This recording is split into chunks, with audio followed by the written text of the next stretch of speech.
I want to do is just I want to capture all the gains, but I want to take out all the losses. Right? If we could just take out the losses, this would be the holy grail. This would be the best. The and, and a sad true reality is that losses are part of the game. If Yep. you start taking out the losses, then you're going to take out wins too, and then you're just gonna end up wrecking everything. And you know, but it's difficult. So, It the key is. takeaways here is like you don't have to be in a trade every single moment, every single day. Uh, Sit in cash is a good position. And if you're not willing to bet your house on a position you're going to take, like if you're going to buy Tesla right now, would you bet your house on it? I probably wouldn't. I mean, this looks ripe for a pullback right here, but it also looks ripe for a breakout. But it's not, I felt a lot better about this down here. Mhm. Now I'm Absolutely. now I'm sitting here like, well, maybe it goes to 550. I mean, it's 75% likely to get the final move, but it also could dip all the way back down here before it goes up there. Well, and the last time it hit that 490 level, look what it did. It proceeded to pull back for 6 months. Yeah. So, I mean, Yeah, I mean, you would you bet your house on that one for a 6 month ride? obviously there's some sort of resistance here in this zone, Mhm. It's broken above. but it's not getting any legs. It's not, Hmm. so Need there's some conviction. obviously there's some supply that the market's running into right here. And how far back do you go to find the highs and lows? That gets to be a very subjective thing. Yeah, because it all This, depends on the time frame. Like this is what this is the year on the daily. yeah, this is the swing I'm looking at right here for this big picture. But on the smaller time frame, the smaller swing that's in here, it's this right here. And we actually hit the target, and that's why it stopped. We hit that smaller time frame target right there, and it stopped. It might need to retrace to get the energy to go up into higher levels. It's just the way this works. Hmm. Everybody wants to know which time frame, which swings, which it's all of them. This stuff all has to work on every time frame. And I'm human. I might miss something. Um, you know, it's just kind of it's difficult to take into consideration every possible everything. It's like, what are all the possibilities that the market can do? It's pretty much unlimited. What's the most likely thing? Well, when it does one of these bounce patterns, and I missed my drawing tool there when I clicked, when it does this right here on one of the time frames and then gets a close above this, 75% of the time it goes to the purple line. So that move is already played out. So I probably wouldn't be betting my house on this right now until we got another pullback. Exactly. Give me 1 second, Jeffrey. I'll be right back. Yeah. So if you're chasing Tesla, this is a good. This is why Jack and I have been selling premium on this one like crazy because it's just been churning. It's been churning over here since September. It's up a little bit today. I have 23 strike calls sold. I have 40. I have 4,200 shares of this TSLL with 42 23 strike calls sold against it for today. And then I have another 700 shares with 35 strike calls sold out to January. And then I have at least 300 more shares with nothing sold against it. And I have another chunk of puts that I have sold at 19, 20, 21, 21.50. So I've got a lot of stuff going on in this. I probably have at least 6,000 shares worth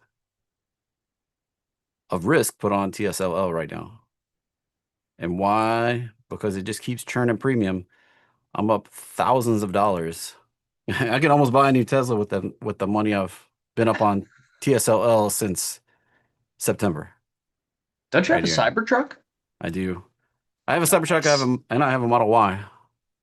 I've actually got two Teslas. Which one do you like more?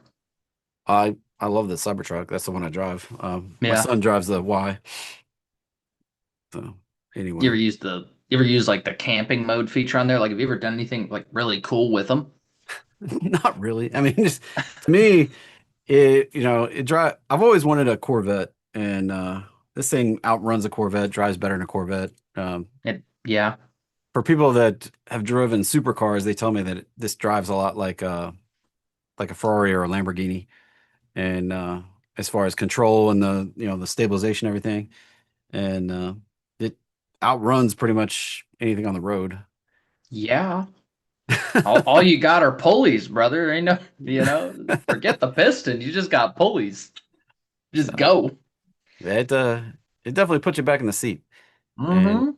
and I keep it on chill mode most of the time. So yeah, you can say it looks like crap. Mine looks like a Batmobile, I think. So it looks I cool. think it looks sick. Yeah. And Reminds me of what was I that movie, The Dark Knight, when he's running through the city.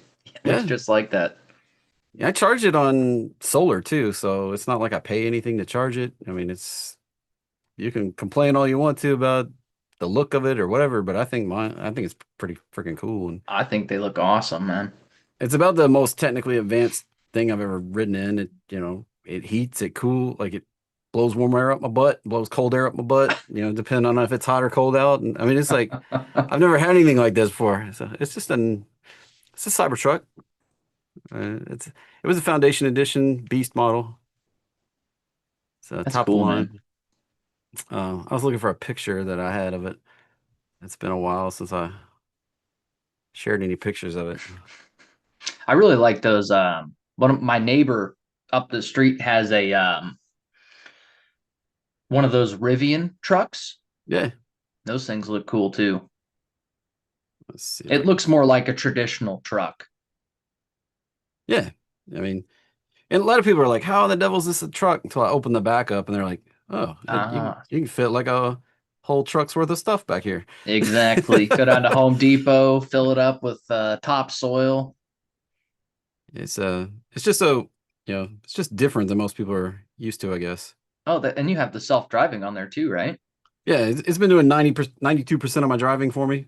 That's awesome. Let's see if I can share this somewhere. I can pull it up. Hey, careful now talking crap on Rivian. Their share price is about to reflect the amount of vehicles that I've seen driving around the road. Let's see if I can get this put over here and pull it up. Speaking of Rivian, when you pull that up, let's take a look at Rivian today. Because that's one that Alex was eyeing yesterday for some swings, and I kind of like it. Yeah, here's my truck right there. Oh, I've got a nice. I've got a, this wrap looks black, looks matte black, but it's actually called frosted sapphire. So it looks matte black, but it actually has blue metallic fleck in it. When it catches the light, it makes that blue color. Oh, that's so cool. So, you You can know, fit the whole family in there too, man. yeah, I mean, and it drives itself, and it's That's sick. Those so headlights probably bright too. yeah. People flash me all the time when it's like it does it all for me, and I'm just like whatever. I was like, I know it's like flipping it up high and down low, and I can watch it, but it handles all that Oh, for me. I don't the touch anything. Yeah, auto brights or whatever. yeah. Yeah, sometimes I have to turn that off when I'm in well, my dad's truck. I drove it a couple times. He's got one of those newer Dodges, and it's got that feature. And I'm like, I got to turn this. I was blinding somebody. I got to turn that off. Yeah, so I like the thing. I mean, it's not for everybody, but if you ever ride one, I've taken several people for a ride, and they're like, you know, I wasn't fond of the way this thing was, but now that I rode in it, holy crap. That's So, pretty cool. it's, Let's check out Rivian, man. I want to look at Rivian yeah, just let's for see. fun. It's pretty beat down. That's the only reason I'm That's, looking at. Yeah, it's up that's, 10% today. Holy cow! I should have taken those calls. yeah, I was telling somebody it was about to rip. Yeah, and if you look at like the long term time, it used to be worth a heck of a lot more too. Look at that. Yeah, it A has been lot beat of down, upside. and this is a lot of chop down in here working. This is you know, essentially the pattern that Jack and I have been talking about all week right there. This has potential for bigger upside. Hmm. It's just taken a while for it to actually get all the crap worked out of it here. Oh, and I guess it reverse split, which is not always a good sign, in my opinion, I don't because see a that reverse. shows that it didn't reverse split. I don't see a reverse split anywhere. Well, if it didn't reverse split, that's good because I'd be concerned if it did. Yeah, that usually means they're not good at managing stock price. It did get down to 8, Exactly. but this can run back up to 35 pretty easy here. And this has a kind of a nested higher lows, higher highs thing going on here. So this could Hmm. actually push it back up in here pretty easy. Yeah, And Amazon's bought over 30,000 of those little weird vans, and they extended their order or confirmed the rest of their order for 100,000 with an option to buy another 100,000. that's significant for their profits right there. That's not just a few vehicles right there. I mean, It's a lot. that's quite a few for, and that's vehicles that you don't think about being Rivians. Um, Yeah.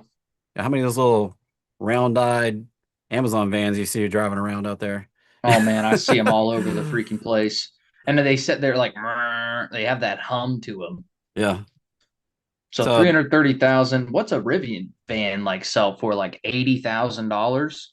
yeah, something like that. So, and So and they just opened up orders for other companies. So that's we may, $26 billion right there. yeah, we may start seeing some other companies Wait, putting am those I out. right on that? 26 billion? Well, it's 200. Um, it was actually It's just 300. 200. It's just 200,000 vehicles. Because they've bought 30, taken the option to fill it out to 100, so it's 70,000 more. Hmm. Oh yeah, Lucid LCID. That is not good. I've never seen a Lucid. I saw one Lucid actually, and it was years ago. Holy It's cow! roughly $16 billion if they buy all 200,000 of those. Man, I think that would be pretty bullish for Rivian. Although I don't know how much it costs to make those bad boys, Yeah, that's a whole and you nother got to thing. pay people. You know, Can they get the margins and whatever? right? Because you probably got to borrow the money. Yeah, see, they're still in quite a bit of debt. Hmm.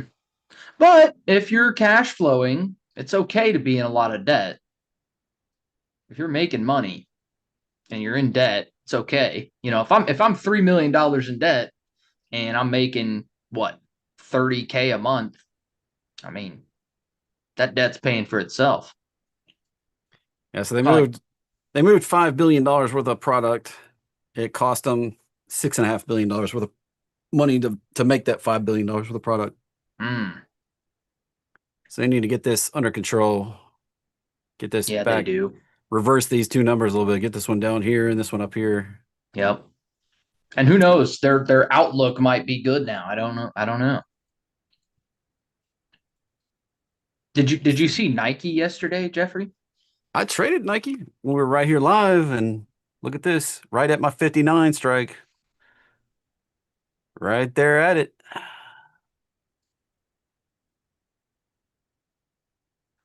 You can say what you want to, but if I get put those shares, I'll be just fine. Yeah. Well, and I was talking last night about Nike, and I was like, because I do the evening edge sometimes, or every night. Usually, I do the evening edge, and I pull. Someone mentioned Nike. They're like, Blake, did you have Nike puts? And I was like, hold on. I was like, let me look at Nike, and I just saw that drop, and I was like, let me tell you the problem with Nike. All right, they're like when I was a kid, everybody I knew wanted like Nike shoes, Nike socks. They were always on the commercials. I had Nike baseball gloves, a Nike glove. Nike was making bats. Now I don't even see anything about Nike, I feel Yeah. like. So they definitely do have some work to do, in my opinion, to get that share price back up there. And but just looking at the technical pattern here, this is potential Oh yeah, bottom, and this is potential upside. definitely. And if I get this, I'm probably in here at 59, and I'll look to take profit up here at 90, probably. Yeah. I do think you'll get that next year at some point. I mean, look at this move back here. Yeah. It went And from 50 to 80. So why not 60 to 90? there's that pattern you were talking about too. The same exact pattern. Hmm. That breakout, the pullback, the hold, the higher, what would it be called? The higher low, I guess. Yeah, hold a higher low, then get continuation. It's, this was the downtrend and this is a reversal pattern. Mm-hmm. And It if is. we just get to here though, it can be a correction, temporary correction, and we can go lower. But if we Mm-hmm. get on up here to 120, that's confirmation of reversal, then we'll make another higher low, more than likely, and go even higher from there. So That would be nice. I'd love to see it. I mean, I yeah, really would. we've kind of beat this down, and there's a lot of things like Lulu's pretty much trying to confirm a bottom too. Oh yeah, look at that. Back to 2020 lows almost. Yeah, I mean that. Yeah. It just makes you wonder, I was looking at it's kind of the similar situation with Chipotle. I mean, Chipotle hit like 2022 bear market lows, and I'm like, Yeah, yeah, is that's it like it's got to be a buy, right? Like yeah, it's like is Chipotle like really that bad? I mean, their stores aren't closing, I'll tell you that. I haven't seen a single one close. I know you love the Chipotle too. I do. No, I really do. My eyes are locked in on that bad boy. The dips, I'm buying them. Buying doing debit spreads, credit spreads on it. I'm looking to get in. I'm already into the tune of almost 1,000 shares, and Yeah, I picked up some on the retirement portfolio because like it just like history doesn't always repeat itself, but it rhymes, and Spotify after its big bear market in 2022 was down at like $85 a share. It went all the way back up to $700. So, yeah, when stuff gets this low, I mean, yeah, it could go lower, sure, but like if you've ever seen that chart where it like shows the market rally and then the pullback and everyone's like, "Oh, this is just a sucker's rally." Like, no, that's the return to the mean. yeah. That's when you want to be in. Yeah, so I'm looking for this to get back above 50 Yeah, I think it and could do kind of it. and confirm that we're probably going to go back up to 76 here. Yeah. It's not 76, bad 77. food, man. I just everyone talks crap on it. I'm like, have you ever had a carne asada burrito? Like, they're delicious. I Yeah. don't know. I mean, yeah, their prices are a little high, but It's kind of like everybody jokes about Panda Express too, and that stuff's like crack, I think. it is, man. You go get that orange chicken, you can't stop eating it. Put something in there. Well, now see, Jacob, that could be to something to do with your Chipotle at your town that you went to. I've never gotten sick from any Chipotle. Yeah, it's all they had that whole what was it, they got the vegetables from Mexico and they had the whatever on it, and well that The whole, salmonella. yeah, the salmonella, that whole debacle, like back wherever that was, I don't That remember. I do remember that because they closed up a bunch of stores to do training. Yeah, it was like maybe this back here. Yeah, probably. And look what it did. It recovered. How about that? Yeah, that looks a lot like what we got going on right now. Just, Then and everyone right was back. saying, "Oh, Chipotle's not a buy." I'm like, that's how I know it could be a potential buy. So anyway, yeah, can't get workers, but then everything's cyclical kind of.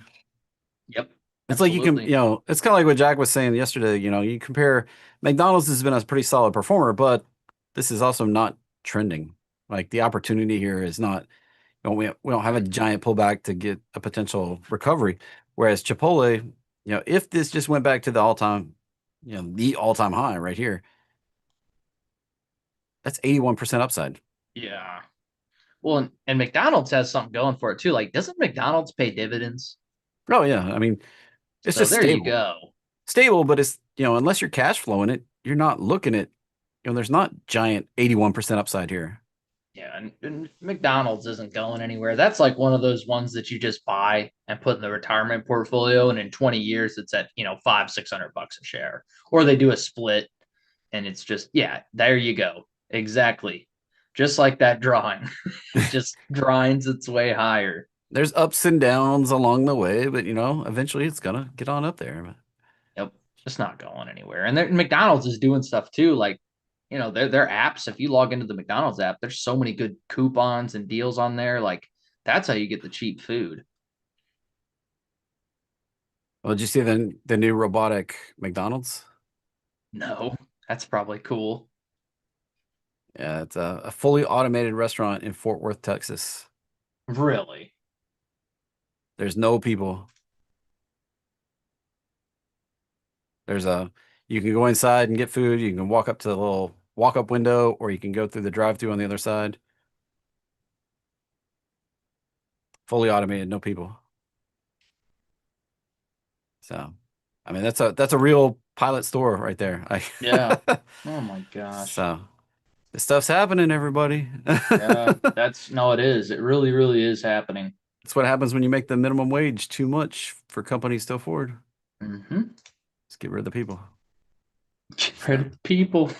anyway, Man, he said, "Have it your way at Burger King." Yeah.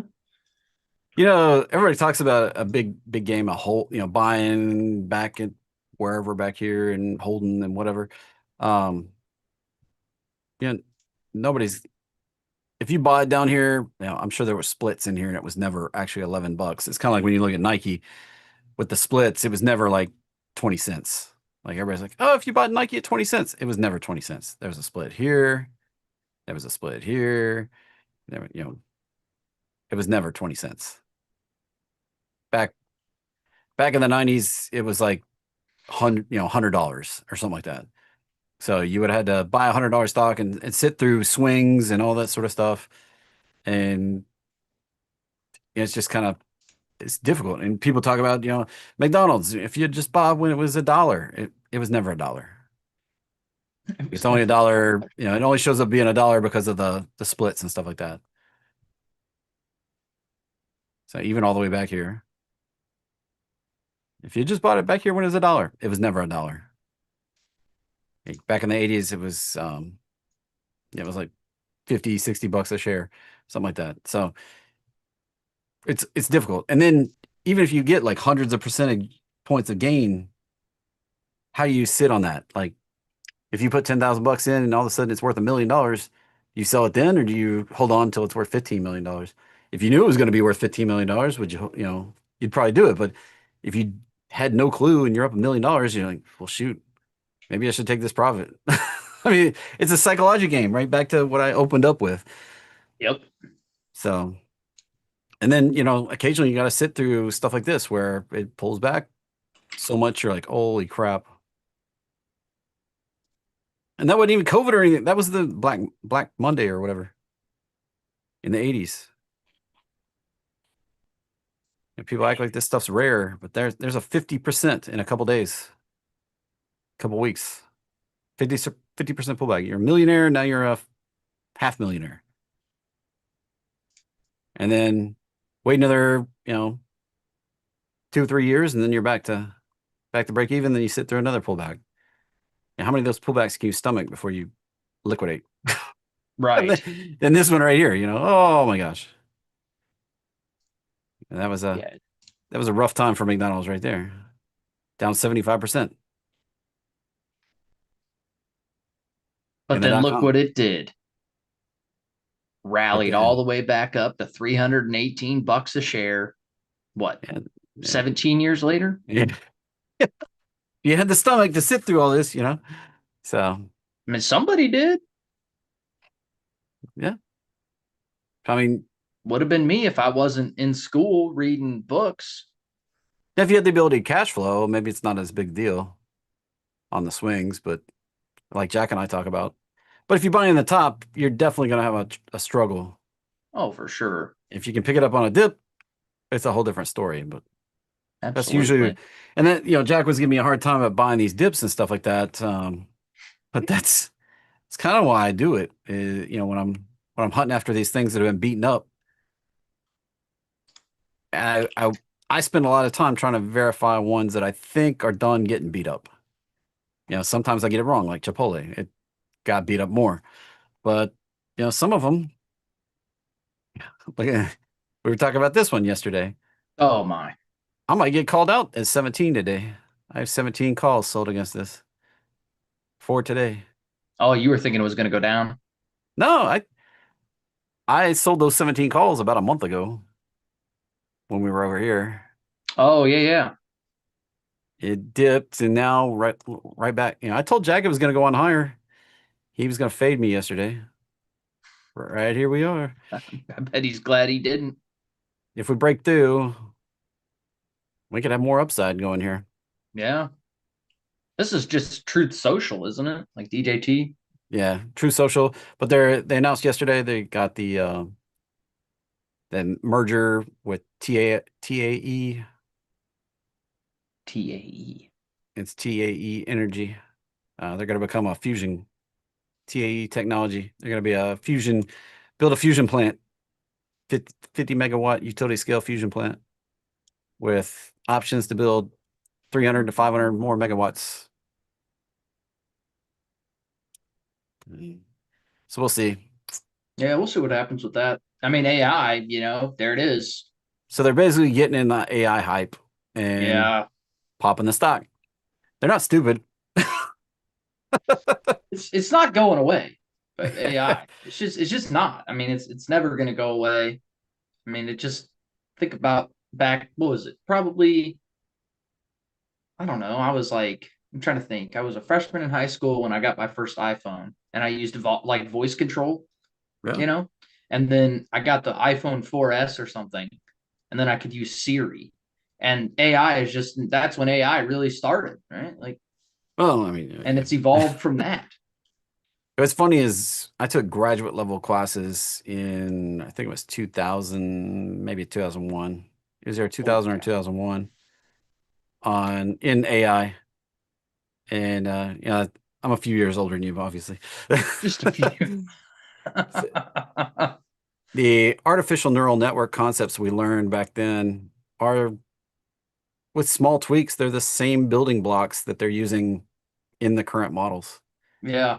Just small little tweaks. And the big difference between back here and now is that I was running this on like a half a gigahertz processor. There were no GPUs and stuff like that. There's none of that CUDA cores and all that stuff. Now the GPUs and the CPUs and all that are fast enough to actually run these things.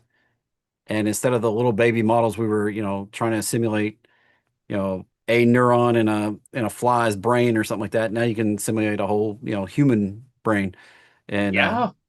so it's just the difference in processor speed, but it's the same core concepts. Like I sit here and I tinker with this stuff in the background trying to build my own um, for trading stocks, but it's moving so fast right now. It's like I just take advantage of the things I know to do.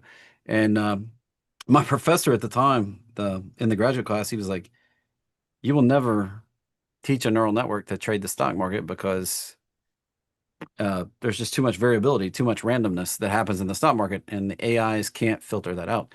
I'm like, all right, so me as a human, if AI is going to be as good as humans one day, and I as a human can see patterns in the market and pick them out and trade them and make money on the whole, and I make money repeatably on the whole, then a neural network properly trained should be able to do better than me. I- I've So got this weird theory with zero evidence to back it up. So it's just theory. But I think already that the algorithms that run the market have implemented AI.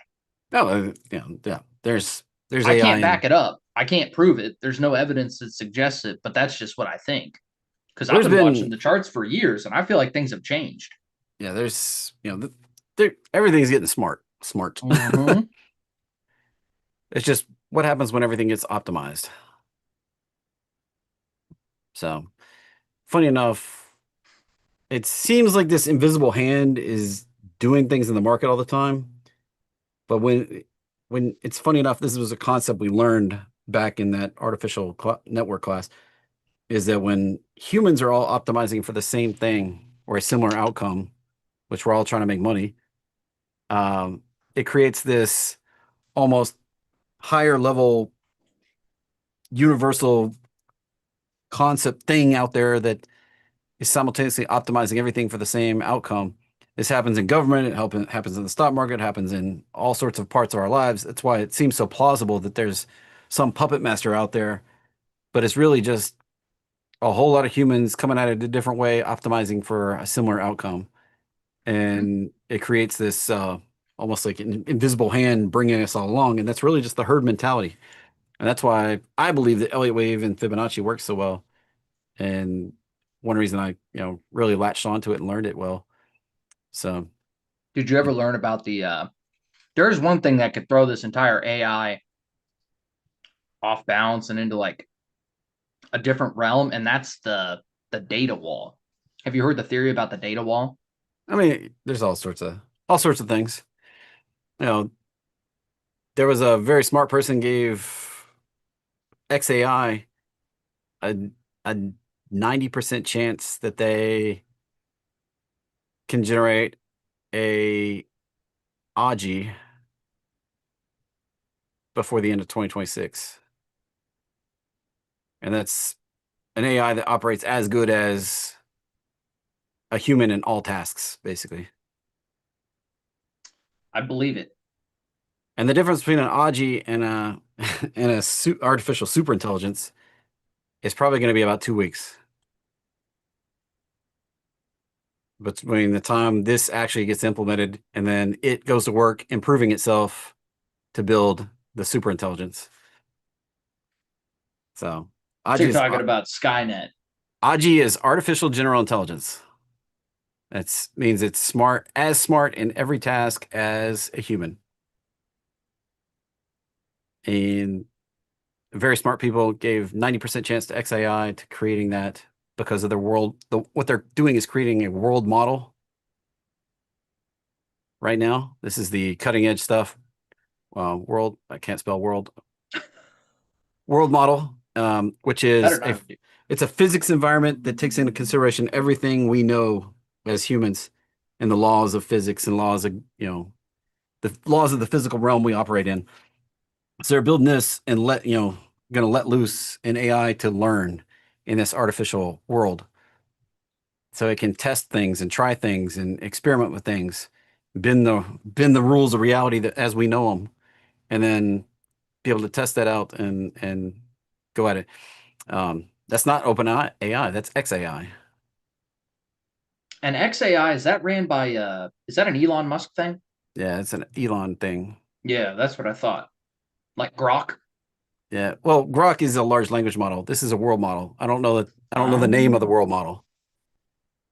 So they have their Grok model, and people slam on it, but they're building something different.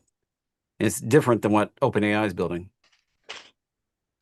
This is a cutting edge thing that's happening and that nobody knows about yet. So, and this was a holy grail thing all the way back when I was in school in 2000, was creating that world model. That's always been the vision. And what it does, it lets them train cars, it lets them train robots, it lets them train all the things that can just learn in that virtual environment and then go out into the world and actually experiment and advance their knowledge. So I keep up with all this stuff as Jack calls me a big nerd and I'm with you, man. I do the same thing. I think I follow you on X. I read a lot of your posts. They're very interesting. so Grok, I mean, I use Grok when I want to know. Grok has the ability to go read X Correct. and it can read it live and it can research it live. So I use Grok when I want to know what's happening right now. Yep. I'll go ask Grok. Otherwise, I usually ask Gemini or Gmini and Gemini to help me out on tasks. And I actually use Manus is my preferred AI right now. I'm gonna have to check that one out. I've never heard of Manus. Manus is a agent. Um, it's agentic AI, and it uses multiple models to accomplish its tasks. They just released version 1.6 yesterday, or just turned it on for my account. Kind of reminds me of how Claude looks a little bit. Here's it. It basically does all my morning show and stuff like that for me. Um, yeah, I have it do all sorts of things. I'm like, hey, whatever you made, I don't like it, so make a new one. And it does all this stuff. I start out and I just give it a prompt. I'm like, hey, here's this article, here's this information. come up with my morning show and it does this. And I'm like, all right, cool. I like that. Give me a 1 sentence description. And then I grab that and put it on YouTube. And then I'm like, all right, cool. Make me a thumbnail that somebody would click on. And I was like, I don't like the way you had a lot of white space. And then it remade it and redid it. And so, Dang, that looks better than Gemini. yeah, it's Hot using dang. it's using Nano Banana, but it has the ability to actually make good prompts. Like it does it all in the background. So it ties into all my apps and stuff like that. So you can ask That's it to do cool. anything. It's like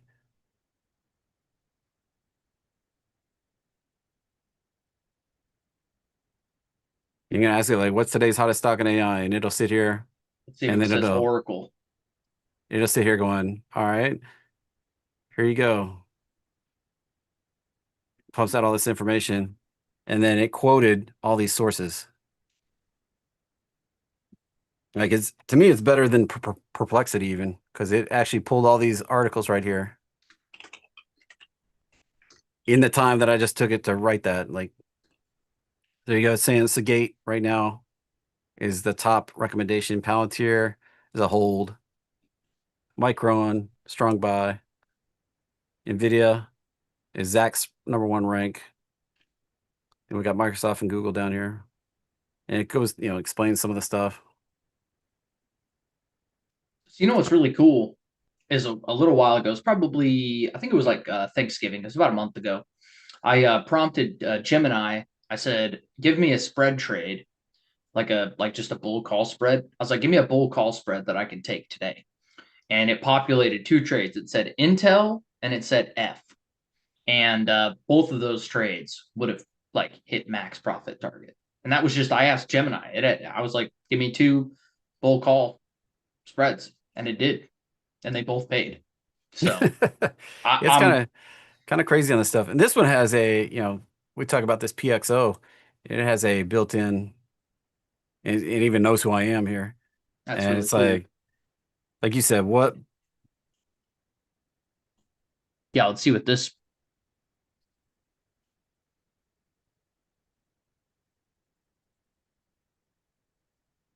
this one's trained on all sorts of stuff. Very curious what this gives to you. To give you a best recommendation, I need a little more information. What symbol are you interested in? Uh, let's Just do say, like big tech or something. oh,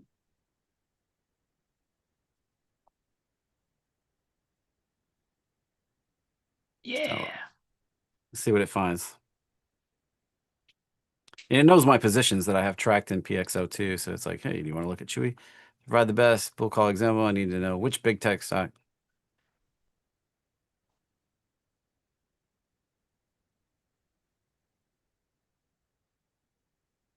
There you go. Let's see what it does. Force it to spit something out. I need Oh a my specific, gosh. they've kneecapped it to not give Yeah. recommendations. It's like, I can't give financial advice because then we could get sued if you lose money. So, and then let's try that on Manus and see what it says. I'm gonna do it on Gemini right now and see what it spits out. See where'd I click that window off there? There it is.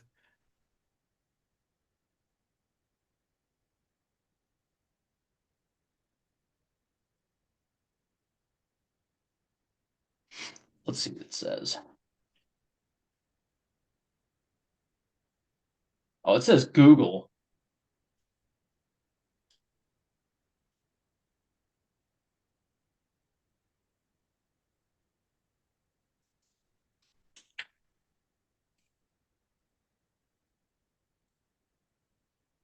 Disclaimer. I'm an AI assistant. I don't know what I'm talking about. Disclaimer. There you go. It threw out NVIDIA right there as a hypothetical. Picked NVIDIA. Hypothetical. Microsoft, Palantir. Here's the example. Now, another interesting one right here. This is like how do I use AI to trade? This is how the way I kind of use it. Now, what I do with the PXO one, if I can figure out which window it's on. I got all these windows popped up right now. So I will usually go like this. New chat. If I expect Nike to go to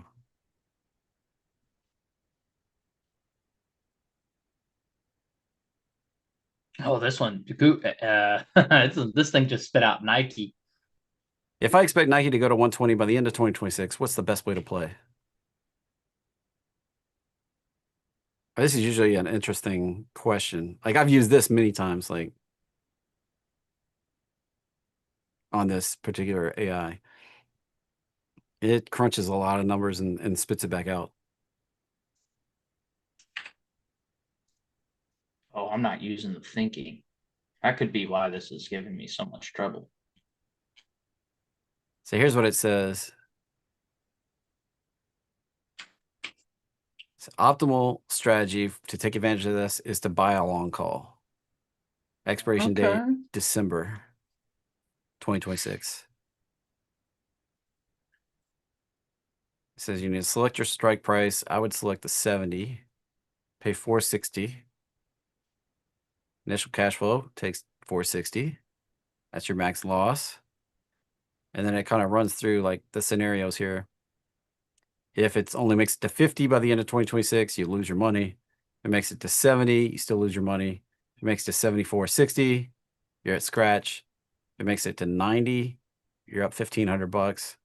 If it makes it up to 120, you're up 4,500 bucks. If it makes it to 150, you're up 7,500 bucks. Whew. And it just ran all the number, like it ran bull call spreads, debit spreads, all this sort of stuff, and came up with this being the ideal way to play if you're Look going to at be right. that. So This that, is this is what Gemini just spat out. I'll send it to you. Like that's that. pretty that's pretty slick. That is really slick right there. That's what Gemini just told me to do. The exact trade to take. There you go. This is what Blake just I sent me. mean,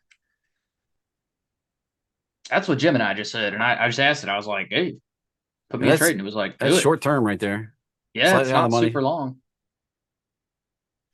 I might take that. I think I'm going to. I'm going to put that Yeah. trade together right now. Not financial advice. This is a bull call debit spread right here. Yeah, that's Buy exactly what we looking to trade. 62.50, sell 65, cost you about this, the potential to go up.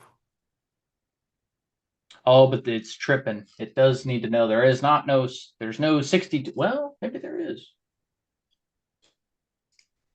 That's fine. You can just do the 62. Let's see. That was Nike. Two. Yeah, there's no 62.50, but there is this. No. And I think that's actually, is that backwards? Buy to open the 62, sell the 65. That's a credit spread.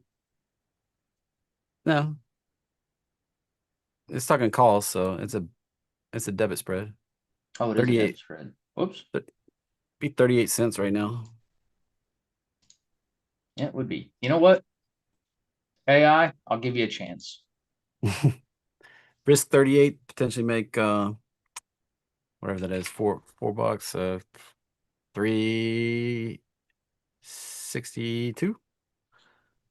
So, it hasn't filled me yet, though.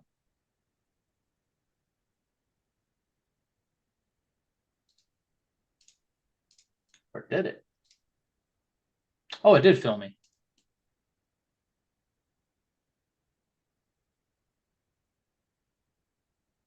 It's a nine return for a one risk.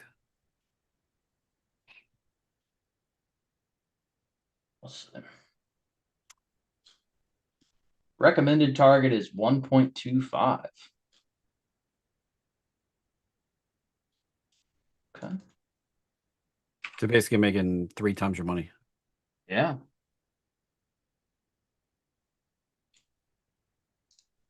That would just be a pop So back up where it was. You're just betting on a recovery in a couple weeks. basically. I might get the 59. It's gonna be close. Now, if anything, it just expires worthless and you lose your 38 cents. The expiration date on that was January 9th is what it Yeah, was. Jan 9th. So 3 weeks' time. Now, keep in mind, that's a trade that Gemini generated. Yeah, completely. Like Like, I put no thought into that whatsoever except looking at the chart and being like, this could go. now, looking at other stuff here, you know, we're gonna be thin on ideas here until earnings season starts ramping up here. But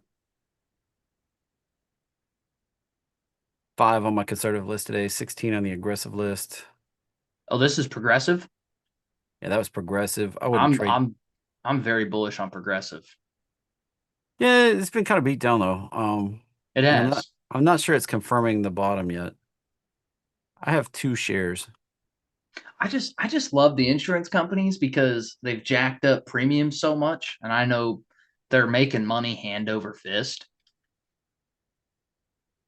Yeah, but it's all at the same time though, like does that start catching the attention of Trump and they start like limiting what they can do? So it's like there's risk there that as they make everything unaffordable. Yeah. Well, and also too, if you think about And just for speaking of me, Trump, he talks I'd in 30 minutes. I'd need that to go down just a little bit more. Yeah. And then I would What was the probably prompt I gave Gemini? I told it, I said, I want to place a bull call spread. Which ticker is most likely to pay me about 3 weeks out? And it did generate Nike.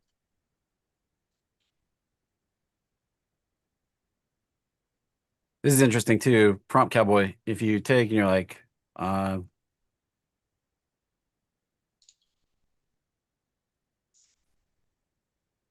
It's Nike right now. 59. So you just needed to move up like $5, which is basically back to what it was at earnings. I think that's pretty reasonable. and see it says use this Prompt Cowboy thing that one of my members showed me. And it's like, I want to use AI to find a good stock to trade a bull call spread with. It's like, all right, great prompt. Use this prompt right here. And we can copy that and go use Gemini, like free Power version. Power X, is that something you have, Jeffrey? PXO. I just have yeah, I can find the link for it. Hold on one Can second. you? I was gonna say because I It's would have to go dig for that. If you've got it ready, it is not a product from our company, so this is a third party thing. Different people, different whatever. I just use the tool. I have a special offer price through the end of the year. They said they're going to raise it. If you go to them directly, they're going to charge you this much for 1 year access. This is a lifetime offer right there. I just sent that to everybody, or sent it to oh, me and I Blake. I got you. meant right there. I go. Oh, there you go. There you go. So based on December 19th, the optimal candidate for a bull call spread is Amazon. Look at this. I gave it that prompt that I did the prompt cowboy with. Give Fundamental me one. Catalyst Give me one at second here, Jeffrey. The wife just texted me. She's at yeah. the OBGYN. She needs to call me. All right, man. You can mute out. I'll just go through this, bro. So this is saying to use the January 16th, 26, about 28 days from now. It says buy a call. Now I did tell it I wanted to do a bull call spread. Like that was part of what I asked for. Consumer discretionary and cloud AI infrastructure blend. So technical setup. Amazon has been consolidating in a range between 215 and 230. All I did was use that prompt cowboy right here. It said I want to use AI to find a good stock to trade a bull call spread. Prompt cowboy broke it down into this long prompt that I copied into Gemini right here. and it found this trade right here. So we can pull that trade up and check it out.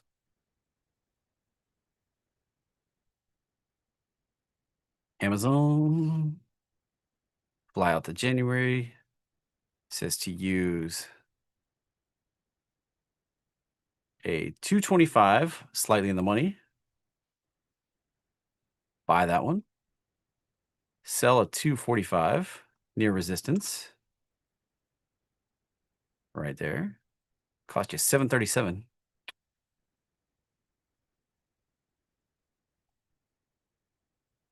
It goes up. Works. If it doesn't go up, you risk 737 bucks.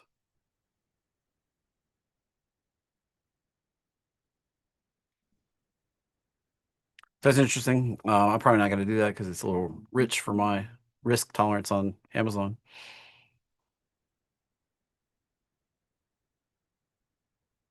That'd be January 16th. You would buy 225. B, you would sell 245, which seems a little high price for me.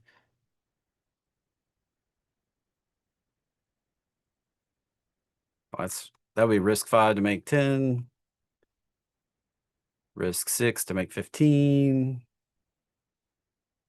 risk 7 to make 20. So I guess that's why I picked it, because it's like a 2.5 to 1 risk to reward. Reasonable. Interesting stuff, right? So.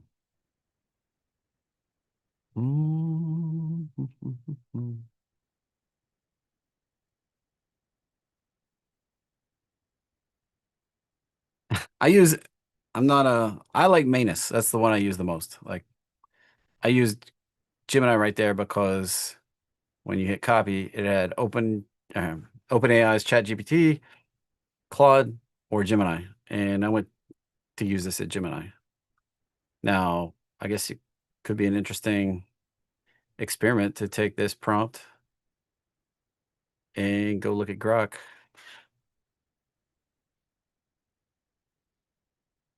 I could spell properly.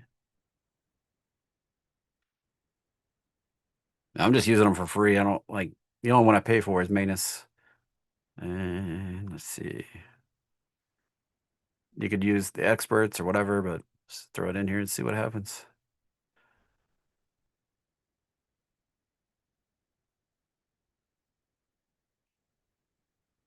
Wow, that thing pulled a lot of results.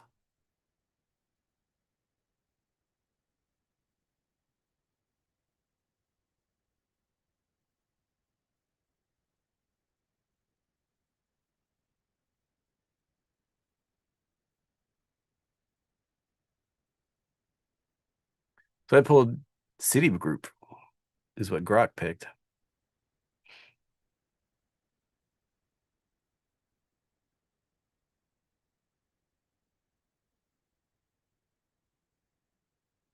What did it actually say to do? It said to buy the, let's pull over the, so obviously it doesn't know the expirations because it said the 17th and the 16th is the expiration.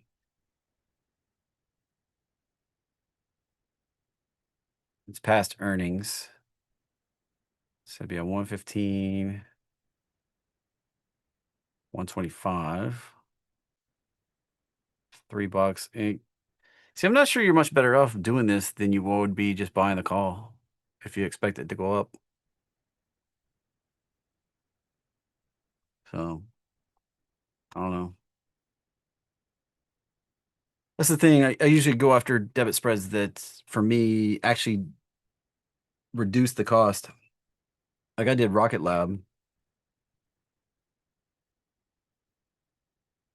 out to January when it was down in the 60s. I did a 70, 80.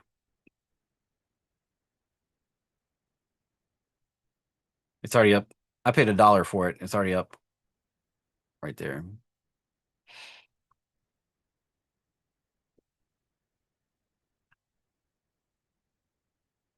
Close a couple of these windows, otherwise I'm going to get lost. So RKLB. Why'd I do this? Because of my technical pattern.